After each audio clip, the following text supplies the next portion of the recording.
Welcome to many more Tamil channel. பணத்தை மதிக்கிறவங்க, அதிகமாக பணம் சம்பாதிக்கணும்னு நினைக்கிறவங்க, சம்பாதிச்ச பணத்தை வளர்க்கணும்னு ஆசைப்படுறவங்க மட்டும் இதை பாருங்க. ஃபினான்ஷியல் ஃப்ரீடம்னு சொல்லப்படுற பொருளாதார ரீதியாக யாரையும் சார்ந்து இருக்கக்கூடாதுன்னு விருப்பப்படுறவங்க கண்டிப்பாக இதை தெரிஞ்சுக்கிட்டே ஆகணும். ஷேர் மார்க்கெட் இந்த வார்த்தையை கேட்டதும் பல பேருக்கு கெட்ட வார்த்தை கேட்டது போல காது கூசக்கூடும். அரண்டவன் கண்ணுக்கு இருண்டதெல்லாம் பேய். பொதுவாகவே நமக்கு நல்ல விஷயங்களை விட கெட்ட விஷயங்கள் மேல ஆர்வம் அதிகம். அதனாலதான் பாருங்க, நல்ல விஷயம் ஆமையில போனா கெட்ட விஷயம் குதிரையில போகும்னு சொல்லுவாங்க. ஒரு விஷயத்தை பத்தி முழுசா தெரிஞ்சுக்கிறதுக்கு முன்னாடி அதை பத்தின தவறான தகவலும் இல்ல அதை பத்தின புகார்களையோ நம்ம உடனடியா மற்றவங்களுக்கு பரப்பிடணும். நம்ம மேல தொத்திக்கிட்ட அதே பயமும் பதட்டமும் அடுத்தவன் மேல தொத்திக்கிறத பாக்குறதுல நமக்கு அப்படி ஒரு ஆர்வம். தப்பு நம்ம மேல மட்டும் இல்ல, பை நேச்சரே மனிதனோட சுபாவத்துல இதுவும் ஒண்ணு.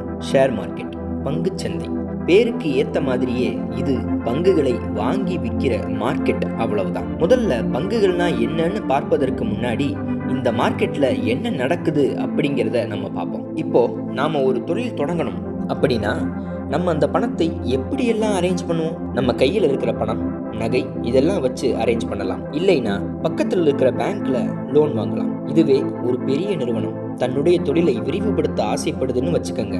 தோராயமா அதுக்கு ஒரு 1000 கோடி ரூபாய் தேவைப்படுதுன்னு வச்சுக்கோங்க. அது பணத்தை எப்படியெல்லாம் ரெடி பண்ணலாம்? பேங்க்ல லோன் வாங்கி பண்ணலாம்.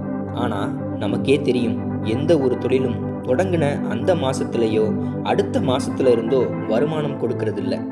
அந்த தொழில் பிக்கப்பாக ஒரு சில வருஷங்கள் ஆகும். ஆனா அது வரைக்கும் நம்ம பேங்க்ல வட்டி கட்ட வேண்டி இருக்கும்.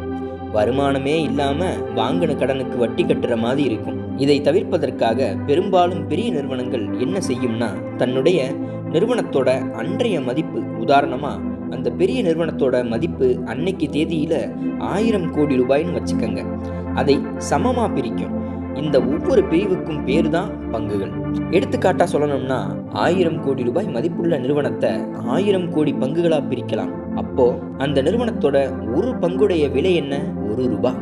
இப்போ இது மாதிரியான பிரிக்கப்பட்ட பங்குகளை SEBI, securities exchange board of India அப்படின்ற அமைப்பு இந்த நிறுவனங்களை பதிவு பண்ணிக்கும். இந்த செபி என்கிற அமைப்பு மத்திய அரசுடைய நேரடி கட்டுப்பாட்டில் இருக்கிற அமைப்பு. அதனால தான் ஸ்டாக் மார்க்கெட் முதலீடுகள் மிகவும் பாதுகாப்பானவையா கருதப்படுது. நீங்க டிவிகளில் பார்க்கிற மியூச்சுவல் ஃபண்ட் சஹிஹே அப்படிங்கிற விளம்பரமும் இதை ஒட்டுனது தான். இப்படி செபியில பதிவு பண்ணப்பட்ட நிறுவனங்களுடைய பங்குகள் மக்கள் யாரு வேணாலும் வாங்கலாம். ஆனா இந்த பங்குகளை நம்மால் ஏதாவது ஒரு புரோக்கர் மூலமா மட்டும்தான் வாங்க முடியும். புரோக்கர்னா பிசிக்கல் புரோக்கர்ஸ். அவங்கள நம்மால நேர்ல பார்த்து பேசி பங்குகளை வாங்க முடியும். அப்படி இல்லைன்னா ஆன்லைன் புரோக்கர்ஸ் சொல்லக்கூடிய ஆப்புகள் மூலமாகவும் நம்மால் பங்குகளை வாங்க முடியும். இந்த புரோக்கர்கள் எல்லாரும் செபிக்கு கீழே பதிவு பண்ணப்பட்டிருப்பாங்க. அப்படி இந்தியாவில் பிரபலமா இருக்கக்கூடிய சில ஆப்புகள்னு பார்த்தீங்கன்னா ஜீரோதா, குரோ, ஏஞ்சல் ஒன், மோதிலால் ஆஸ்வால் மாதிரியான ஆப்புகளை சொல்லலாம். இந்த ஆப்புகள் மூலியமா எப்படி பங்குகளை வாங்கணும் அப்படின்னு உங்களுக்கு சந்தேகம் இருந்துச்சுன்னா கமெண்ட் பாக்ஸ்ல சொல்லுங்க. அதுக்காகவே தனியா ஒரு வீடியோ போடுறேன். அப்படி என்ன இந்த ஸ்டாக் மார்க்கெட் நமக்கு லாபத்தை கொடுத்துட போகுது? நம்ம பணத்தை பேங்க்ல சேஃபா வைக்கிறது தானே நமக்கு பாதுகாப்பு. பேங்க் தர்றதை விடையா இவங்க வட்டி அதிகமாக கொடுத்துட போறாங்க இப்படின்னு உங்களுக்கு கேள்வி இருந்துச்சுன்னா இந்த வீடியோவை இறுதி வரை பாருங்க. இன்னையிலிருந்து சரியா 5 வருஷத்துக்கு முன்னாடி 1 லிட்டர் பால் விலை 37 ரூபாய், இன்னைக்கு 44. 1 லிட்டர் பெட்ரோல் விலை 78, இன்னைக்கு 103. கிட்னி ஸ்டோனுக்கு சாப்பிடுற மாத்திரை 80 ரூபாய், இன்றைக்கு 200 ரூபாய். இதுதான் விலைவாசி ஏற்றம். எந்த ஒரு முதலீடும் இந்த விலைவாசி ஏற்றத்தை விட நமக்கு அதிகமான ரிட்டர்ன்ஸ் கொடுக்கலைன்னா நம்ம கிட்ட இருக்க சொத்து கரைஞ்சிக்கிட்டே தான் போகும். அரசுடைமை ஆக்கப்பட்ட பேங்குகளான State bank of India, Indian Bank போன்ற பேங்க் சராசரியா 6.5% நமக்கு வட்டியா கொடுக்குது. இந்த வட்டிக்கு வருஷா வருஷம் வரியும் நாம கட்டியே ஆகணும். இது பிக்சட் டெபாசிட்ல போட்டா மட்டும்தான். அதுவே பிக்சட் டெபாசிட்ல போடாம வெறுமனே பேங்க் அக்கௌண்ட்ல வச்சிருந்தீங்கன்னா வெறும் 2.5% தான் உங்களுக்கு வட்டியா கிடைக்கும். இதே பணத்தை நீங்க ஷேர் மார்க்கெட்ல ஒரு தனி கம்பெனி தான் வாங்கணும்னு அவசியம் இல்லை. இந்தியாவின் தலைசிறந்த கம்பெனிகளை உள்ளடக்கிய நிஃப்டி பீஸ் மற்றும் தங்கத்தை குறிக்கிற கோல்டு பீஸ் போன்ற குறியீடுகளாக கூட வாங்கி 5 to 10 வருஷத்துக்கு நீங்க இந்த முதலீட்டில் தொடர்ந்தீங்கன்னா ஆண்டுக்கு 10-12% உறுதியான வளர்ச்சியை இன்னைக்கு வரைக்கும் கொடுத்துக்கிட்டே இருக்கு. பங்குச்சந்தை ஒரு நாள் ஏறுது, ஒரு நாள் இறங்குது. ஆனால் என்னோட பேங்க்ல இருக்கிற ஃபிக்ஸட் டெபாசிட் என்னைக்கும் எனக்கு ஒரே அமௌண்ட் தான் காட்டுது. அதனால் எனக்கு பயமாக இருக்குது அப்படின்றது உங்கள் கேள்வியா?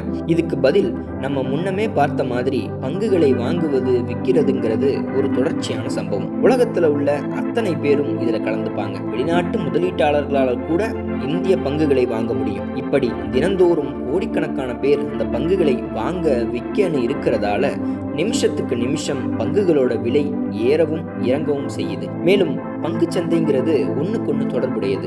உலகத்தில் உள்ள எல்லா பங்குச்சந்தைகளும் அண்ணன் தம்பி மாதிரி தான். இந்திய பங்குச்சந்தைகள் மட்டும் தனியான ஒரு பங்குச்சந்தை கிடையாது. உங்களுக்கு சரியா புரியணும்னா ஒரு ஆக்டோபஸோட கால்கள் மாதிரி ஞாபகம் வச்சுக்கோங்க. ஒரு ஆக்டோபஸுக்கு 8 கால்கள் இருக்கும் இல்லையா?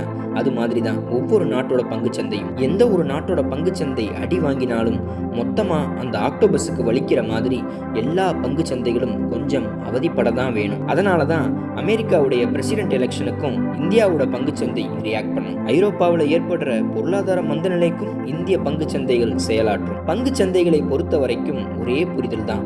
நல்ல நிறுவனத்தை கண்டுபிடித்து அந்த நிறுவனம் வளரும் அப்படின்ற நம்பிக்கையில் இன்னைக்கு நாம் அந்த பங்குகளை 1-2ன்னு கொஞ்சம் கொஞ்சமாக வாங்கி வச்சோம்னா உங்கள் குழந்தைகள் வளர்ந்து வரும் பொழுது இந்த பங்குகளும் கூடவே வளரும். ஒரு உதாரணத்துக்கு சொல்லணும்னா, சின்ன வயசில் நம்ம milk Bikis, good day biscuit சாப்பிடாத ஆட்களே இருந்திருக்க மாட்டோம், அப்படித்தானே?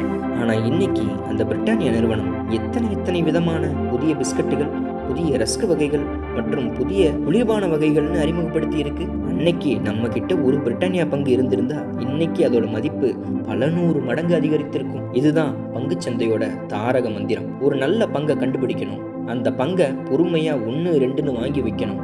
நீண்ட காலத்துக்கு அந்த பங்கு வளருவதற்கு நாம நேரம் கொடுக்கணும். பங்கு சந்தைக்குள்ள நீங்க எவ்வளவு நாட்கள் இருக்கீங்களோ அவ்வளவுக்கு அவ்வளவு உங்களுடைய முதலீடு பல மடங்கா வளருவதற்கான வாய்ப்புகள் ரொம்ப அதிகம். நீங்க எவ்வளவு கம்மியான பணத்தை வேணா முதலீடு பண்ணலாம், பரவாயில்லை. உதாரணமா 1000 ரூபாய் தான் என்னால ஒரு மாதத்துக்கு முதலீடு பண்ண முடியும்னா கூட அதையே தொடர்ச்சியா 10 வருஷம் 120 மாதங்கள் உங்களால போட முடிஞ்சதுன்னா உங்களுக்கு வர்ற ரிட்டர்ன்ஸ் அப்படின்னு சொல்லக்கூடிய உங்களுக்கு வரக்கூடிய லாபம் நீங்க போட்ட காசை விட 2 மடங்கு இருக்கும். இதுதான் யதார்த்தமான உண்மை. அதே நேரத்தில் பங்குச்சந்தையில் பணத்தை இழக்கிறதுக்கும் சரிசமமான வாய்ப்புகள் இருக்கு.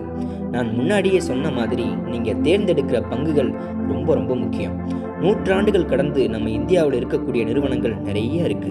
உதாரணத்துக்கு சொல்லணும்னா டாடா நிறுவனங்கள், Tata steel, Tata motors, TCS, ITC, Infosys, HDFC bank, state bank of India போன்ற பங்குகளும் என்னைக்கும் நிதானமான வளர்ச்சி தரக்கூடிய பங்குகளா அறியப்பட்டிருக்கு. யாரோ ஒருத்தர் சொன்னாரு, எப்போவோ ஒரு தடவை கேள்விப்பட்டிருக்கேன்னு ஏதாவது ஊர் பேர் தெரியாத கம்பெனியோட பங்குகளை வாங்கினீங்கன்னா நீங்க முழுமையா நஷ்டமடைகிறதுக்கும் வாய்ப்புகள் இருக்கு. இந்த ஆபத்துகளை தவிர்க்க உங்களுக்கு நல்லா தெரிஞ்ச ஒரு பொருளாதார ஆலோசகர், உங்களுக்கு தெரிந்த ஆடிட்டர் மாதிரியான ஆட்கள் கிட்ட ஒரு தடவை கலந்து பேசிட்டு பங்கு சந்தையில முதலீடு பண்ண ஆரம்பிங்க. காலத்துக்கு ஏத்த மாதிரி நம்மளுடைய முதலீட்டு முறைகள் மாறவில்லை என்றால் பணம் தேங்கிவிடும். தேங்கிய பணத்துக்கு என்றைக்கும் மதிப்பில்லை.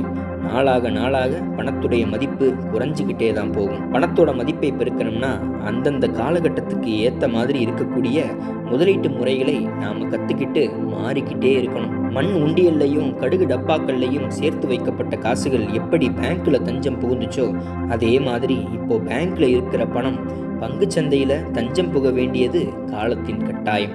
இது எல்லாரும் தெரிஞ்சுக்க வேண்டிய விஷயம்னு தோணுனா லைக் பண்ணுங்கள், உங்கள் ஃப்ரெண்ட்ஸ் அண்ட் ஃபேமிலிக்கு ஷேர் பண்ணுங்கள். Subscribe to many more Tamil channel. Thank you.